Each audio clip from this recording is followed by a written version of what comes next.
సభ అధ్యక్షులు ఎంపీడీ గారికి, అదేవిధంగా ఎంపీపీ గారికి, జెడ్పీ వైస్ చైర్మన్ గారికి, గౌరవనీయులు ప్రసాదరావు గారికి, అదేవిధంగా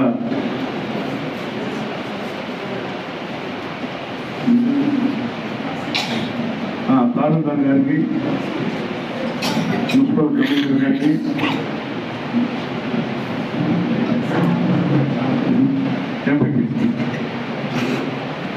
ఎంపీ తనుజ గారికి అందరూ కూడా పేరు పేరున చెందినటువంటి సోదరి సోదరులను అందరూ నమస్కారం తెలియజేస్తూ, ఈరోజు ఈ కార్యక్రమం వినడం కారణం ఉద్దేశం చంద్రబాబు నాయుడు మన రాష్ట్రంలో పేదవాళ్ళు ఉండకూడదనే కాన్సెప్ట్తో ఈ ప్రోగ్రాం తీసుకొచ్చారు. రాబోయే రోజుల్లో 2047కి ఖచ్చితంగా మన రాష్ట్రంలో ఎవరు పేదవాళ్ళు ఉండాలని చెప్పి కూడా తెలియజేస్తా ఉన్నాం. ఈరోజు ఎందుకు P4 పెట్టారంటే, బాగా ఉన్నటువంటి వాళ్ళు కనీసం 5 మందిని దత్తత తీసుకుంటే కూడా ఆ నియోజకవర్గం బాగుపడుతుంది, పేదవాళ్ళు అక్కడ చేయించనే కాన్సెప్ట్ ఉన్నారు.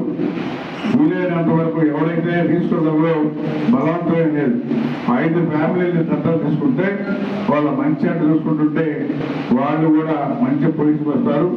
వాళ్ళు కూడా చదువుకున్నటువంటి వాళ్ళు ఉంటారు. ఏ అవకాశాలు లేకుండా ఇబ్బంది పడే వాళ్ళు చాలా మంది ఉన్నారు.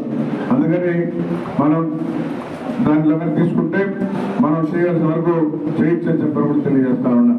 కాబట్టి ముఖ్యమంత్రి ఉద్దేశం పేదరికం లేని రాష్ట్రంగా చేయాలన్నదే ఆయన ఉద్దేశం.